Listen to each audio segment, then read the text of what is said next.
Chris, right here, will tell you why you should make everything a twin. So Chris is using digital twins to develop a platform at Equity Brands for developing apps for smart buildings. Everything will make sense in a minute. That's today on the IoT Show.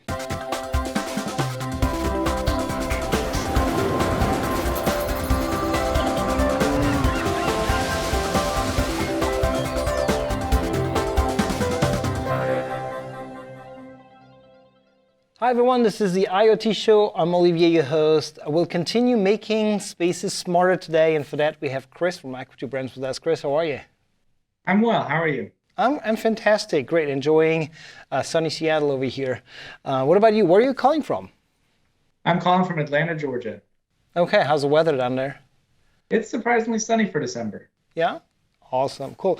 So, Chris, we had Carl, your colleague, recently on the IoT Show to discuss how digital twins can help making spaces smarter, and you introduced Equity Brands. But how about you tell us who you are? What are you doing at Equity Brands real quick? Yeah, sure. So I'm the senior director of our Atrius platform team. I'm responsible for our IoT core interface and our digital twin solution, as well as our analytics capabilities. Nice. So you and your team, you're responsible for developing inside of your company a platform on top of Azure services and other pieces of code here and there. Why building a platform from your perspective? Why not just building applications for your customers? What's the interest or importance in the domain you're evolving for a platform? Yeah, I guess the way it breaks down is we have several application teams that effectively have very similar use cases. They have a lot of the same data structures. They have a lot of the same core components is what they need. And then they add a specific use case on top of that. So that's why we've kind of structured ourselves as a platform team, is to kind of try to consolidate that.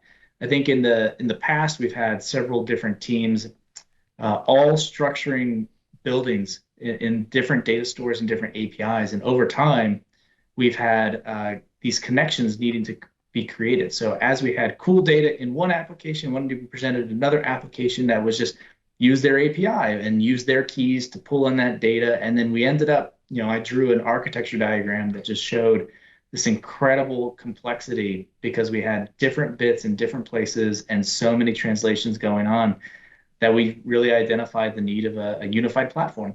Love it. And actually, this is great because we as Microsoft very often talk about ourselves and our services as the platform, right? But at the end of the day, final customers sometimes cannot use that platform directly because there's some aspects of their business that they might not be super familiar with, or that they need the support from a company like yours to implement that intermediate layer. So your platform is based on Azure Digital Twins. Can you tell me, how you came to using Azure Digital Twins and why using this specific service in your context? Yeah, absolutely. We were pushed into trying to figure out a digital twin solution. We looked at building our own solutions. We looked at Azure Digital Twin, and we looked at other platform capabilities. There's a lot of pros and cons to using Azure Digital Twin. One, it was a graph database just ready to go. There was a community of folks being able to contribute the digital twin definition layer models on top of that. And we found Real Estate Core. And that saved us from having to create models and create those structures and create all the relationships. We could just inherit a lot of that. So you have a diagram actually that shows how you leverage the various services on the Azure platform to build your own platform. Can you bring that up and show us a little bit? Yes. Yeah, I can. So this architecture, if you're aware of the different reference diagrams that Microsoft provides, is very much in line with a lot of the best case recommendations that Microsoft provides. The big call outs here is we have an Eclipse controller that is feeding us data through our IoT Hub connection, and then we feed it into the digital twin. We do have an interface there in between. All of our services utilize our API interface to the digital twin and Azure Data Explorer. And the benefits there for us, or this is the layer where we are going to enforce the ontology. We want only specific models to be created. We want to be able to extend those models, but we want to kind of enforce the ecosystem of those models. We also want to enforce relationships and require specific relationships. We don't want orphaned twins. We want to have that known structure. And that's where we do that. But otherwise, we call directly into Azure's digital twin platform. We feed the data in through Azure's Data Explorer for the historian. And we've got a little service we call the virtual sensor service that is taking that feed of data and is able to extend sensor readings into what we're calling virtual sensors, extending those capabilities and deriving further information from it. But for the most part, it just feeds back into these best practices, into these good tools that Microsoft provides. Yep. But you are definitely crafting a platform on top of these services that is dedicated for specific scenarios. Because we didn't talk much about that because we talked about it with Carl before.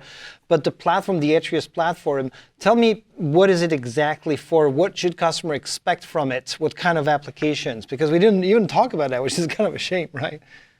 That's a good point. Yeah. So our big push is we're very much about buildings. So we're a lighting company.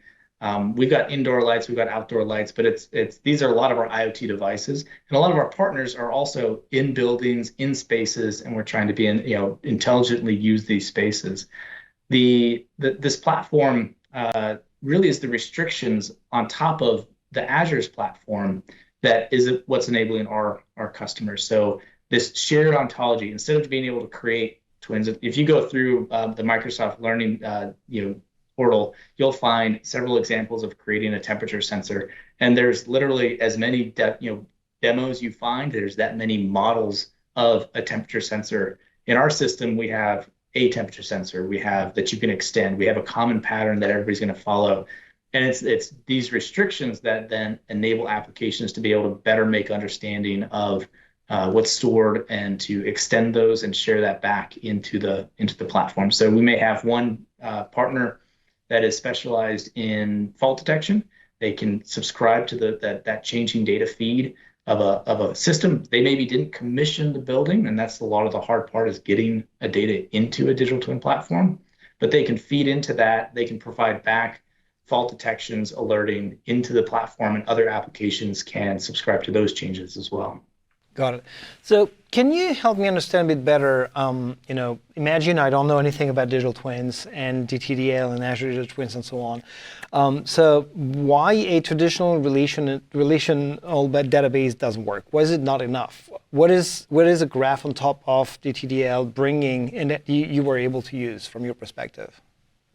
Yeah, traditionally we used relational databases. We did the common thing of, you want to represent something new, you would make that change in the database. You would update your queries. You would then update your APIs. You would then update your application. What we're now seeing is the speed of which we need to do that, and how we've structured ourselves is in different teams, that we don't want to block teams. We don't want to have one team responsible for the database, and you have to submit a work item into that team. With the pivot into this graph style, is more complex relationships can be created without a database expert. You can create new models quickly and add those into our platform, built on top of the Azure Digital Twins model APIs. And you're able to then start immediately creating these relationships through our API, through whatever application you need, and get that immediate feedback. And a lot of these use cases, as they're exploring with our application teams, we provide guidance on maybe some best practices for a model. We get those models uploaded into the platform, and they're able to then use the existing APIs to just accelerate their application development.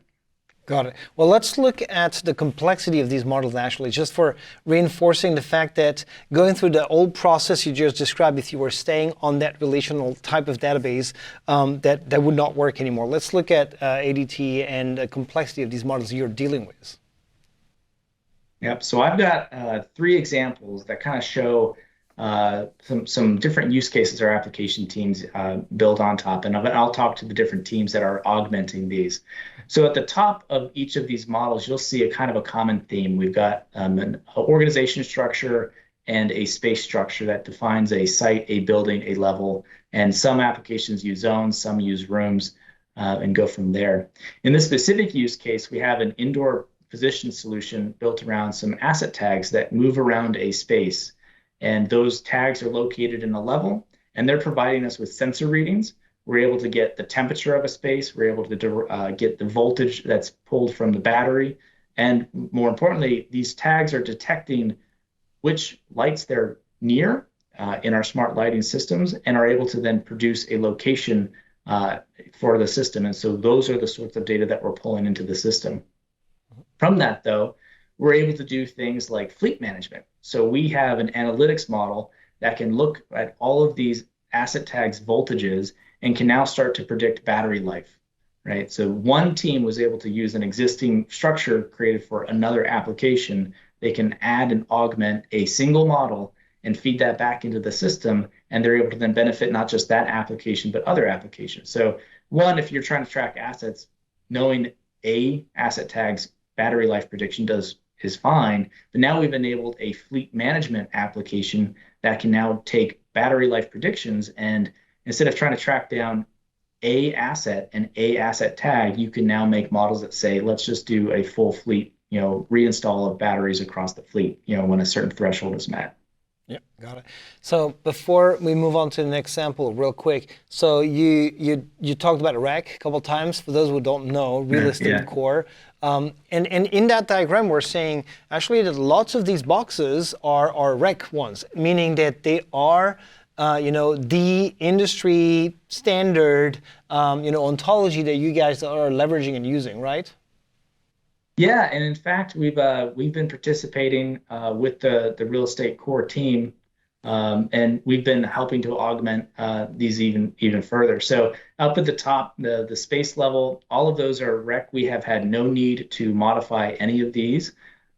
We've been able to, through pull requests with Real Estate Core, we've been able to add geotransforms as well as geometries. And so those orange boxes there are contributions that we've helped refine into the ecosystem. And then we've got our very proprietary asset tags that we've, currently we've just defined our model. We may work with Real Estate Core to figure out how to abstractly add that back in. But we were able to add really just 4 models that were specific to this use case, and everything else came from Real Estate Core. Nice. I like this mix of bringing your own value and contributing things that can benefit others as well. So you had another twin example, a couple actually. Let's go through the other ones. Yeah.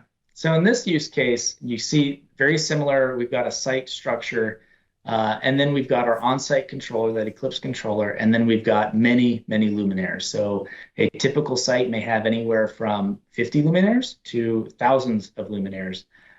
We need to track the health of these luminaires for many different reasons. We have a wireless dimming solution, and as fixtures get replaced, we need to be able to maintain as fixtures get added that they are in the appropriate dim zone. So when as a command is sent through the wireless network, it is able to respond correctly. And so from here, we've got multiple points. We've got our set points, and then we've also got sensor readings. So as the light will react to the current amount of light in a space, it can dim itself and kind of change its dim set point. One of the other cool benefits here, again, derived from these real-life sensor readings, is we can now predict energy usage because we know what driver these luminaires have. Knowing their dim setting, we know we can do pretty good accurate voltage prediction on that energy usage. And again, one single model, one single team is now able to feed into the same data and augment into a different use case. Now we are able to create energy dashboards for a building or for a fleet of customers or fleet of buildings. Nice. And back to the diagram, actually, we also see another ontology that you're using, which is Brick. And I would assume that's because the world of the lighting is being, or at least the ones that you've been using or working with, are defining that different ontology, which is not the same as REC, right? So what's a big news for Real Estate Core 4 is that they are now using Brick for equipment and for point ontology. So in Real Estate Core 3, when we first started playing around with Azure's Digital Twin, they were separate ontologies, and they were similar. They were stealing ideas from each other, I think they said. Borrowing heavily maybe is more appropriate. But now officially they have combined forces, and now we actually benefit from that. I had a lot of folks asking me, why'd you choose Real Estate Core? Why didn't you choose Brick? And I just wait a few months, and good things happen, and I don't have to solve that problem. Real Estate Core solved that problem for me. Love it, love it. Working with standards and working with the industry and where the industry is going. So you had another last sample, and then we'll look at the ADT Explorer that will visualize, once you have these different twins, put all together into a model. That's going to be interesting. Yep.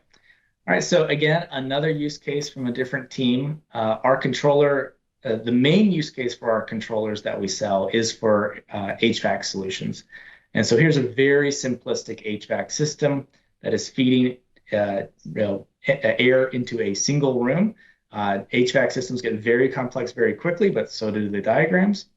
And here, again, we benefit from a customer that has the controller installed for our dimming solution, may also connect that controller to the BACnet network, and is then able to start pulling points into and providing those up to our cloud solution. And this is how we would visualize that scenario. And so again, most of these use cases, we're not modifying those industry models. We're able to use those as is when appropriate. We extend it when we need to. If we want to add certain properties like firmware versions or things of that nature, but a lot of times they're derived from things that have already been defined in either Brick or Real Estate Core. Nice, nice. And we can see the complexity of these twins, and then can imagine if you didn't have digital twins platform that you could leverage, how much work it would be to modify your code to be adapted to a new description, a new model that you would be describing or using a traditional database for. So I kind of appreciate that. I hope people appreciate that as well. Well, let's look at the model in Digital Twin Explorer to see how things are coming together. That's the visual part of things, right? Yeah, absolutely. And so as I'm sure several folks have already seen demos that show this wonderful tool, I've got a query here that goes through and pulls out all the way down into our into a building. This is our Boston lab. It has 155 asset tags, which are these bottom row here. Mm-hmm. And we've got from each asset tag, we've got its status message as well as its position point. I think I've got them correct. Yeah, there it goes. Yeah, so here we go. We have a local coordinates, and these are, as the digital twins are great for showing you the real. A lot of the use cases that we have are about the historical. Mm-hmm.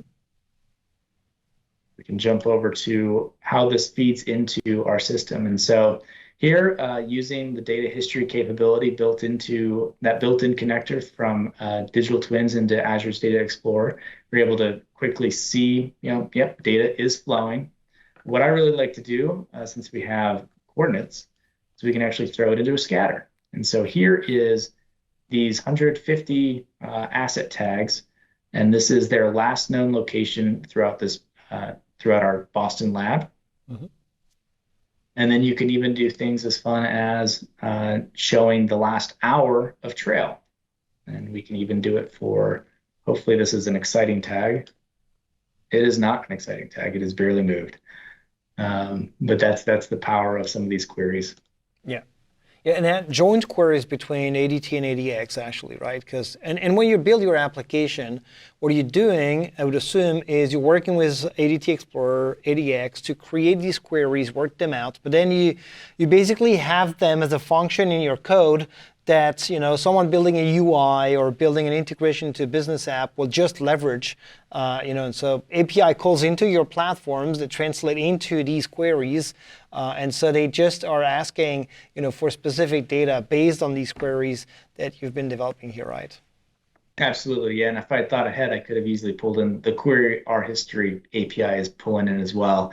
And you're right, it does that join between Azure's Digital Twin and against the history database, and it's able to project out as a response the state of the twin at every single timestamp as it changed back to the APIs, which is which I think you'll see in the next video, a good demo of that. Yep, definitely, because we're going to have a follow-up to see developers using your platform.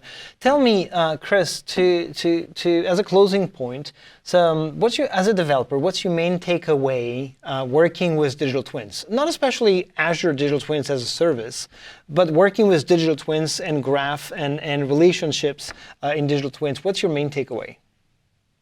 I think it's make everything a twin. When we first started this journey, we kind of thought we'd make some things a twin. Things that were IoT devices would definitely have a twin, and everything else would maybe belong better in a relational database.